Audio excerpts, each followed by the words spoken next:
Maadzong adlaw mga higala, maadzong adlaw kanimog sa imong pamilya. I hope nga malipayon kitang tanan karon kauban sila nga atong mga minahal. The previous video tackled about the foundation of art, which happens to be the elements and the principles. No one can create an artwork without using any of these elements and principles. Ug karon in this video, we are going to talk about art history, specifically Western art. Diin, sugod ang tanan. Now, we will be guided by the following objectives in attaining the learning outcomes.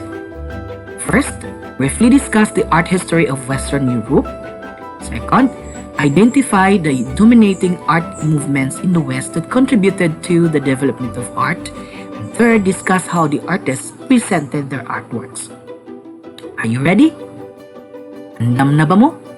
So, we will start with art history. It is the study of aesthetic objects and visual expression in historical and stylistic contexts, and including contents. It encompasses the study of objects created by different cultures around the world and throughout history that convey meaning, importance, or serve usefulness primarily through visual, not through the things that we see.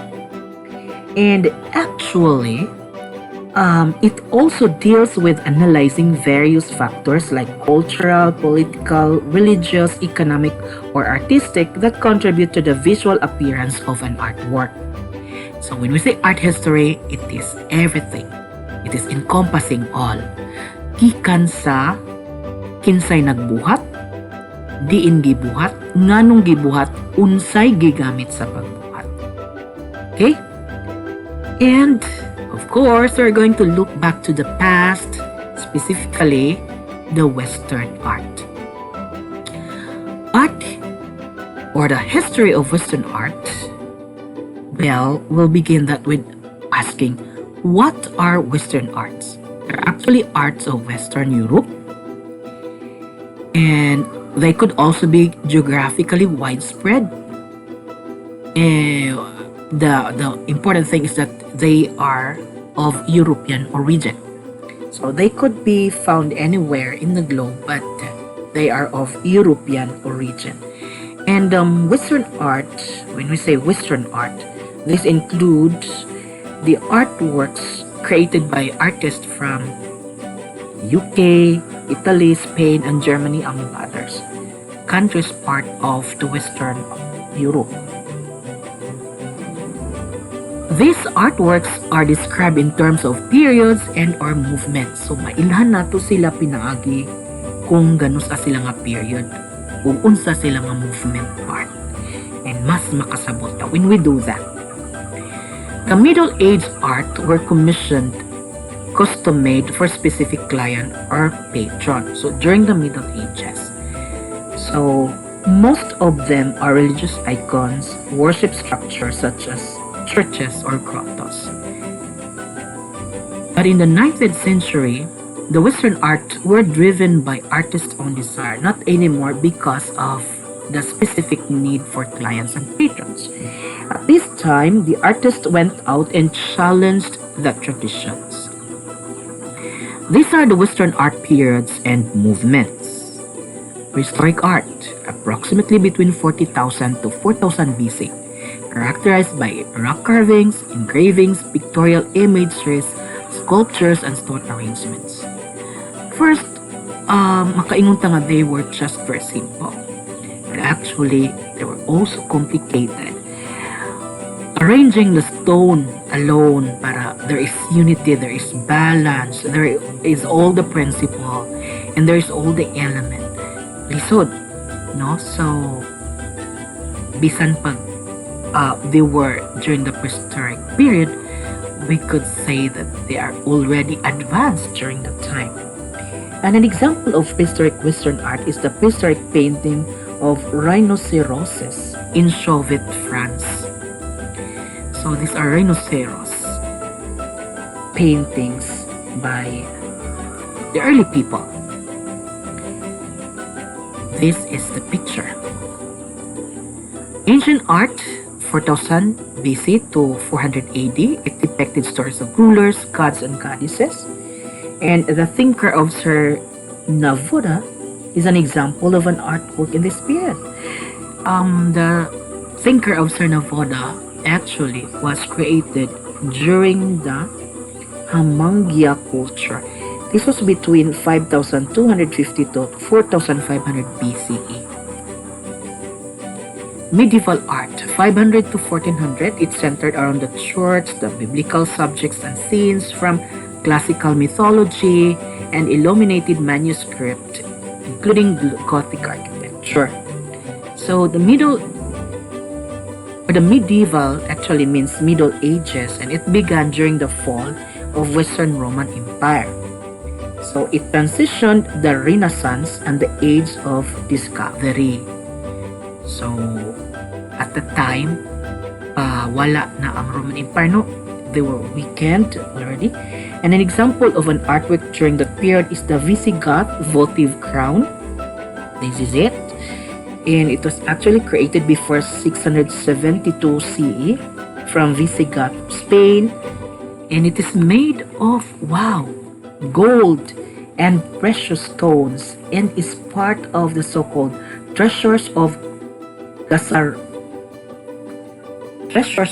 Guarazar. No? The treasures of Guarazar actually is a collection of 26 precious, costly, votive crowns. These are crowns made as an offering or consecrated in fulfillment of a vow. So they were considered sacred. Rococo, 1699 to 1780. It is offering a softer style of decorative art compared to Baroque's exuberance, and it is easily translated to silver, porcelain, and French furniture. Rococo is also known as the late Baroque, and an example of Rococo artwork is Charles Crescent's 1730 chest of drawers. It is a furniture. Crescent was a famous French furniture maker and sculptor, and he made this furniture from oak and pine carcass with walnut in it, and then it was veneered with satine and purple heart with gilt bronze mounts and a brushed the Alps marble top. So it's expensive. Neoclassicism, 1750 to 1850, it focused on idealism. Neoclassicism is also characterized by the use of straight lines, a smooth paint surface, the depiction of light, a minimal use of colors, and crisp definition of forms. It is also known as classical revival that drew inspiration from the classical art and the cultures of ancient Greek and Romans, or the ancient Greece, shall we say, and the ancient Rome. Example artwork of this genre is the Chironi Insegna ad Ascella a Sonari la Cetra by Rinaldo Rinaldi. Romanticism, 1780 to 1850, together with the Neoclassicism, it emerged alongside Neoclassicism, emphasized the individual and imagination, also focused on passion, emotion, and sensation over intellect and reason. Another characteristic attitudes of Romanticism include a deepened appreciation of the beauties of nature, a general exaltation of emotion over reason, the belief that the senses are over the intellect, and the valuing of creative spirit as more important than strictly adhering to formal rules and traditional procedures. So it broke away from the traditions also. Example of Romanticism art is the Nude Maya, an 1800 masterpiece of Francisco Goya. It was known as the first totally profane life-size female nude in the history of the Western art. Renaissance art, 1400 to 1600, it focused on nature and individualism. Artists used linear perspective and created depth through intense lighting and shading. Renaissance also marked an abrupt break with medieval values, as is suggested by the meaning of the French word Renaissance, which literally means rebirth. Leonardo da Vinci's Mona Lisa is an example of Renaissance art. The painting is done in oil on wood, and actually, this was the most discussed painting because of the enigmatic smile of the woman. Look at it. Manierism, 1527 to 1580. The style and technique outweighed the meaning of the subject matter. The figures had graceful, elongated limbs, small heads, stylized features, and exaggerated details. Now, this period is also known as late Renaissance. Example artwork for this period is the Madonna with the long neck between 1534 to 1540 by Parmigianino. Is this an example of the art of this kind? Actually, it is also known as Madonna and Child with Angels and Saint Jerome. Jerome, yes, that's the picture. And it has actually Parmigianino's distorted nature for his own artistic purposes. So in here, you could say that Jesus is extremely large for a baby, while Mary has elongated head, and her right foot rests in a cushion that appeared to be only a few inches away from the picture plane. So there's more of exaggeration in here. Baroque, 1600 to 1750. It was an ornate, over-the-top visual art and architecture. The painters used an intense contrast between light and dark and had energetic composition matched with rich color palettes. Yes, during the Baroque period, the flamboyant Grandmaster Peter Paul Rubens, The Garden of Love, yes, is an example of a Baroque painting. It was a symbol of love for his second wife, depicting a scene of flirtation in a utopian garden. Realism, 1848 to 1900. It was a result of multiple events such as the anti-romantic movement in Germany, the rise of journalism, and the advent of photography. So, realism provides the accurate, detailed, and unembellished depiction of nature or of contemporary life. An example of this is A Burial at Ornans by Gustave Courbet, which depicts the funeral of his own great uncle. And he did not use any model for this painting, but he used the actual townspeople who had been present during this funeral time. No, and this actually emphasized the truthful character of realism. Art Nouveau, 1890 to 1910, it was heavily influenced applied art, graphic, and illustration, focused on the natural world, and characterized by long sinuous lines and curves. Art Nouveau means new style, and actually defined by John Milnes Baker as a style of decoration and architectural detail popular in the 1890s, featuring sinuous floral motifs. The Majolica House, this is situated in Vienna, Austria, actually an apartment in Vienna, Austria. It was designed by Otto Wagner in the turn of the 20th century. It emanates some of the most classic details of the Art Nouveau style. New style. Impressionism, 1865 to 1885, it captured the immediate impression of a particular moment, characterized by short, quick brushstrokes and unfinished, sketch-like feel. Impressionist artists were not actually trying to paint a reflection of a real life, but they are more on the impression of what a person, the light, the atmosphere, the object or landscape looked like for them. And one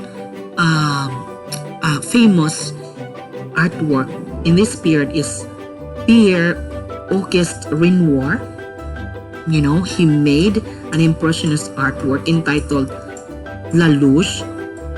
Well, if it is translated in English, it is called The Theater Box. Here it is. An oil painting in 1874 and considered as one of the earliest impressionist paintings to be shown in England. Post-Impressionism, 1885 to 1910. This is concentrated on subject visions and symbolic personal meanings rather than observations of the outside world. And it is also used to describe the development of French art after Manet between 1832 to 1883. One of the post-impressionist artwork is Paul Gauguin's Tahitian Women on the Beach. And actually it literally shows two Tahitian women sitting on the beach. It's the post-impression of two women sitting on a beach. Fauvism, 1900 to 1935, characterized by expressive use of intense color, line, and brushwork, a bold sense of surface design, and flat composition. An example of Fauvism art is Jodo Massacre in 1905 by Giorgio Rule. It portrays the traditional Aunt Sally pub game in which the player throws item at the model of Mansen. So there. Expressionism, 1905 to 1920, used a distortion of form and strong colors to display anxieties and raw emotions. Additionally, Expressionism is an artistic style in which the artist seeks to depict not object reality, but rather the subjective emotions and responses that objects and events arouse within. So that's the and within for the person, the person who experiences or who faces a particular object. The Austrian artist, poet, playwright, and teacher Oskar Kokoschka was commissioned by esteemed historians Hans Tizzi and Erika Tizzi Konrad to do a portrait, and the portrait actually has the same title, Hans Tizzi and Erika Tizzi Konrad, for their art collection. And Kokoschka used the couple's nervous hands as a focal point of their anxiety. And this emotional representation is emblematic of an expressionist style. There. The man is Hans Tizzi, and the woman is his better half, Erika Tizzi Konrad. So, yes. And we'll go to Cubism, 1907 to 1914. It moved away from traditional techniques and perspectives. It created radically fragmented objects through abstraction. Now, Spanish Cubist who won Greece glass of beer and playing cards in 1913 is an example of Cubism art. Here it is. In this artwork, he used a pattern of vertical strips giving an illusion of a beer. Surrealism, 1916 to 1950, it denounced the rationalist mindset and tapped into the unconscious mind to depict revelations found on the street and everyday life. So it's more of realistic.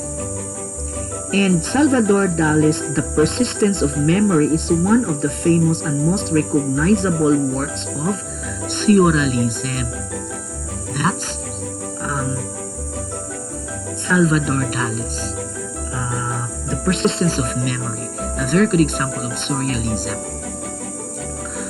Abstract Expressionism, 1940s to 1950s, it emerged in New York after World War II, and it's often referred to as the New York School or action painting.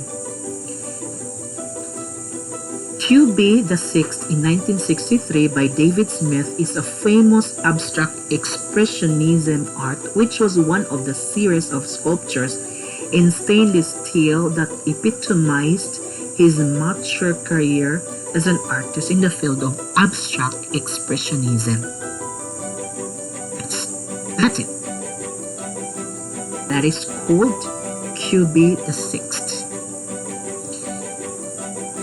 Pop art, 1950s to 1960s, it used shapes, colors, and patterns to create images that appeared to be moving or blurring, often produced in black and white for maximum contrast. And this is also called optical art. So there is a beautiful offering of optical elements, optical excitement, and optical festivities of sort.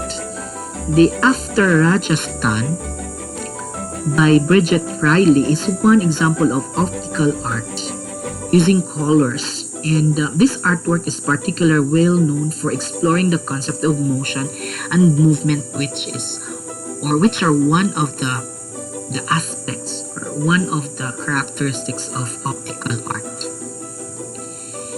Pop art, 1950s to 1960s, it simultaneously emerged with op art. It used everyday mundane objects to create innovative works of art that challenge consumerism and mass media.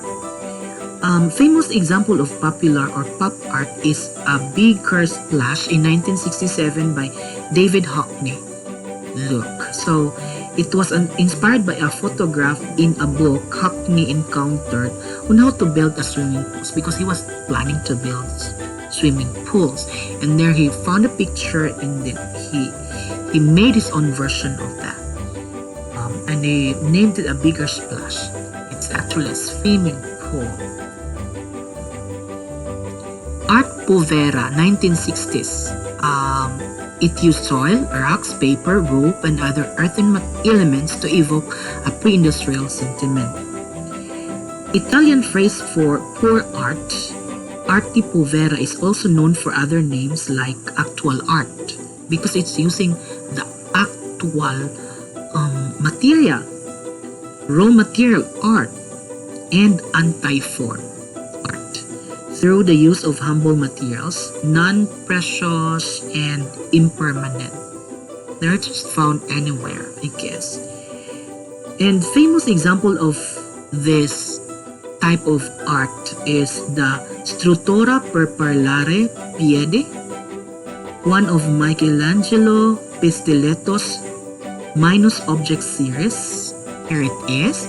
It signifies less than whole nature. It is designed to be leant upon while conducting a conversation by offering a place to rest the arms and feet. So it's just basically tubes, steel tubes, which are laid horizontally parallel to each other, which will be used, by people talking so that they could rest their arms and feet on the structure. So as simple as that. Minimalism, 1960s to 1970s, it focused on anonymity, calling attention to the materiality of works and on precisely what was presented, rather than draw parallels to outside realities and emotive thoughts. Now, minimalism is also described as an extreme form of abstract art, developed in the USA in the second half of the 1960s. Example of minimalist art is Precincts by Mario Irizarry. Abstract of type, minimalist because the art is literally very minimal. Conceptual art, 1960s to 1970s. This art in the form of performances, ephemera, and other forms.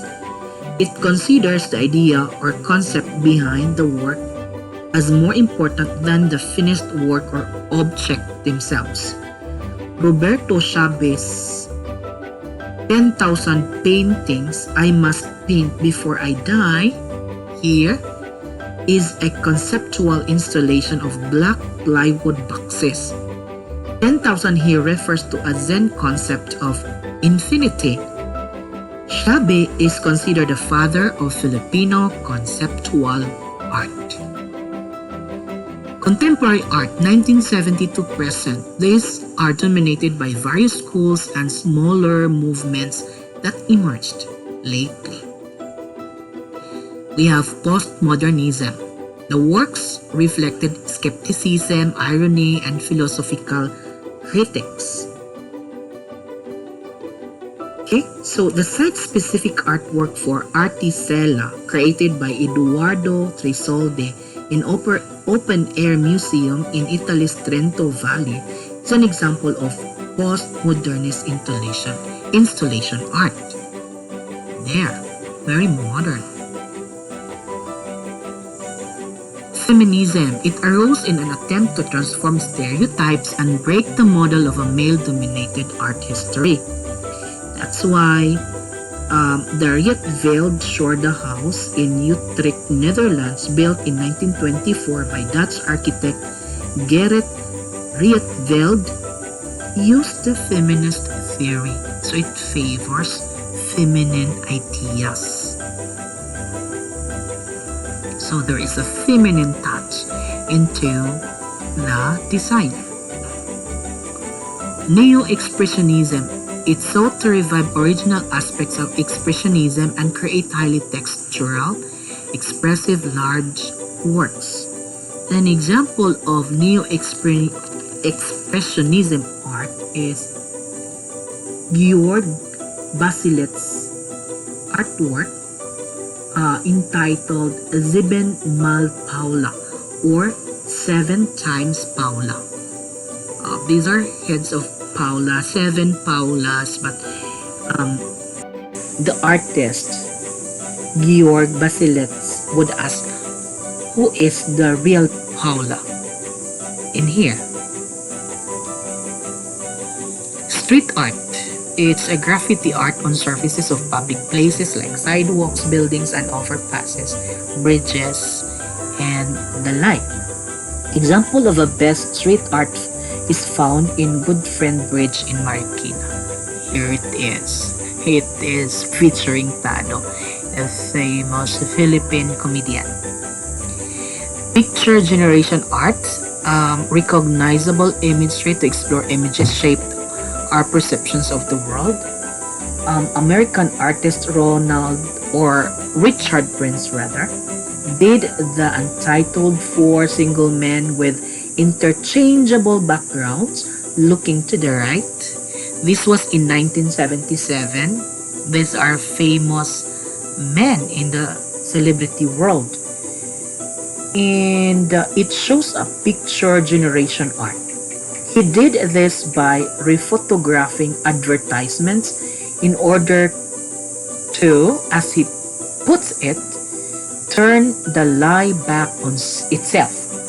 By developing a repertoire of strategies like blurring, cropping, enlarging, and grouping, it revealed the hallucinatory strangeness or social science fiction of his seemingly natural source material, which is actually just taken from the magazine.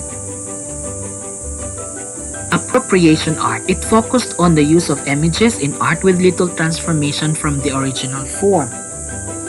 The appropriation art poster Hope was created by Shepard Fairey for Obama's presidential campaign using the picture of the Associated Press. So it appropriated the picture from the news agency Associated Press. Yeah, there was sort of issue about it, and Fairey was even sued, but later on it was solved. No. Improvisation art.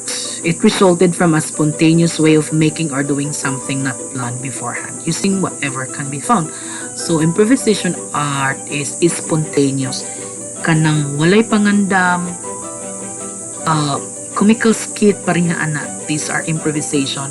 Kanang mo guest ka, for example, in it's showtime, and then you will be asked to portray a particular role, a particular scene nga wala nagsunod og script. That is improvisation art.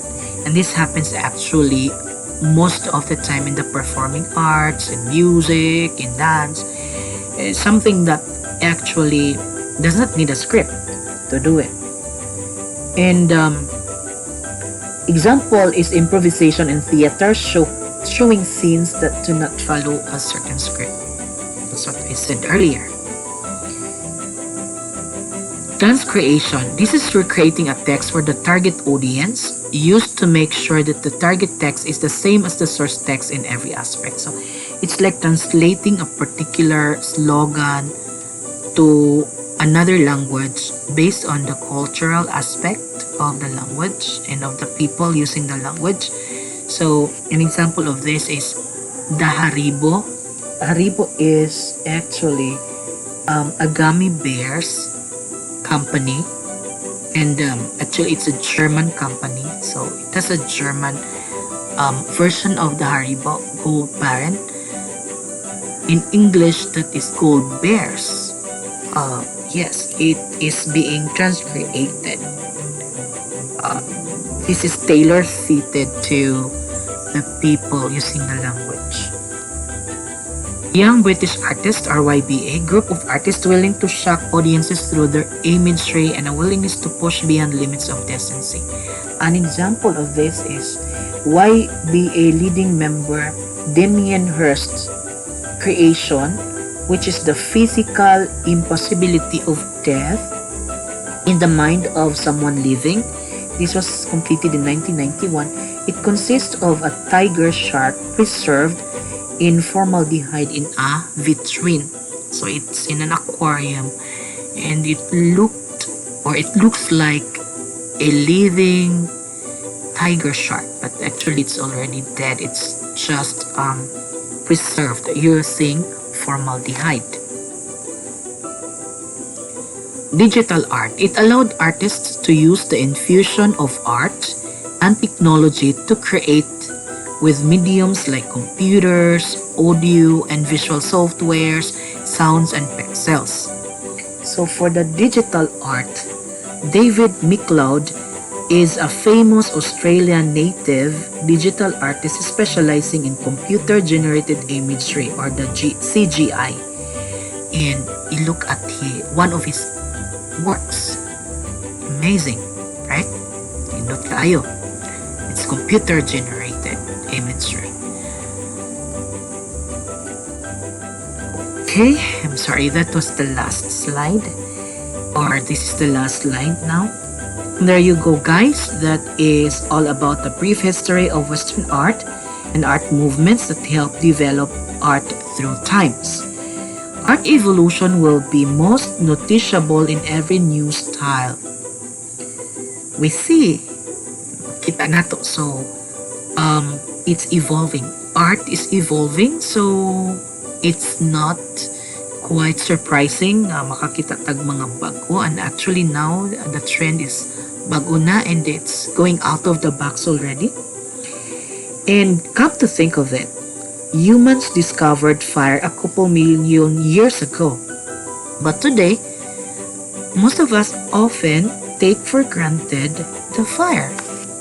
Yes, because we find substitute in electricity. And art definitely is quite the same. We don't care it's past anymore. But whatever we have today is patterned from the past. So we could not move forward without looking at the past. Maong importante ang past. So, murag na sa atong kinabuhi, we may forget the past, but the lessons that we learn from them should remain in our hearts and our minds, because that will be our basis in moving on and living a new chapter of our lives. So, anaragin na siya, ladies and gentlemen. And thank you for watching the video from start to finish. And I hope you learned something. Goodbye for now.